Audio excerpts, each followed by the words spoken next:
These include Assistant Secretary for Population, Refugees and Migration, Special Representative on Afghanistan, and Principal Deputy Assistant Secretary of State.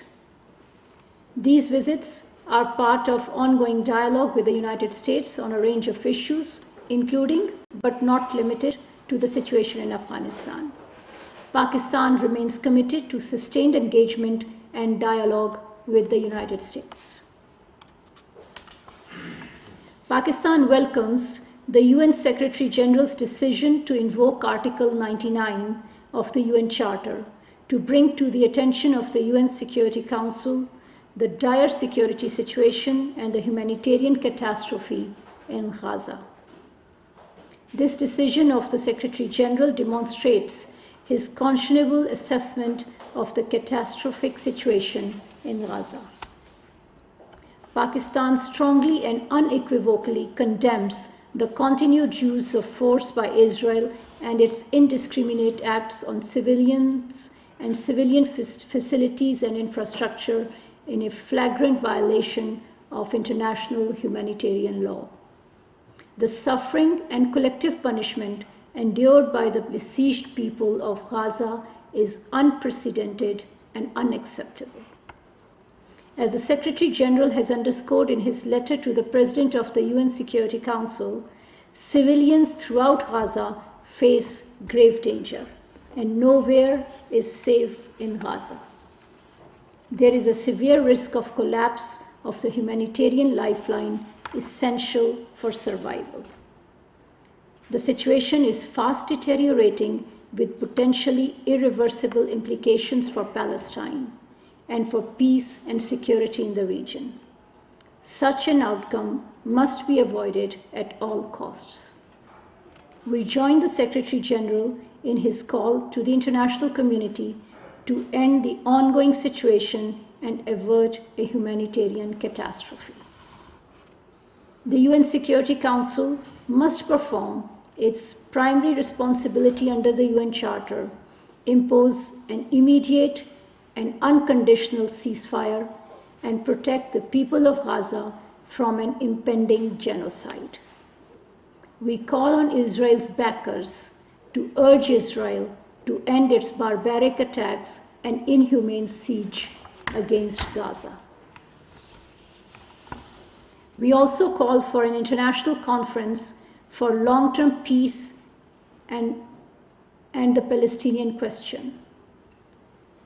Durable peace in the region will emerge from the internationally agreed two-state solution and from the creation of a secure, viable, contiguous, and sovereign state of Palestine on the basis of pre-June 1967 borders with Al-Quds al-Sharif as its capital.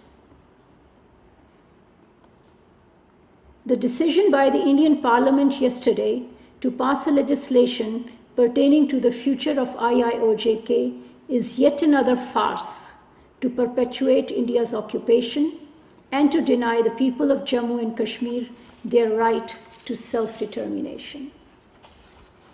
Jammu and Kashmir is an internationally recognized disputed territory whose final disposition is to be made in accordance with the United Nations Security Council resolution and as per the aspirations of the Kashmiri people. Any other process cannot serve as a substitute to the right of self-determination of the Kashmiri people. Pakistan has never recognized India's occupation of Jammu and Kashmir. It has repeatedly rejected the relevance of the Indian Constitution to this disputed territory. We therefore categorically reject any measures that perpetuate India's occupation in IIOJK. India's unilateral and illegal measures of the 5th of August 2019 and a number of subsequent steps are aimed at changing the demographic structure and political landscape of IIOJK. Pakistan strongly condemns and rejects these measures as these would convert Kashmiris into a disempowered minority in their own land.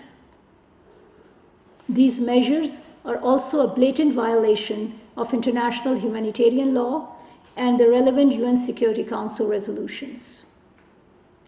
India must rescind these illegal and unilateral measures, provide relief to the people of IIOJK, and create a positive environment for peace and dialogue.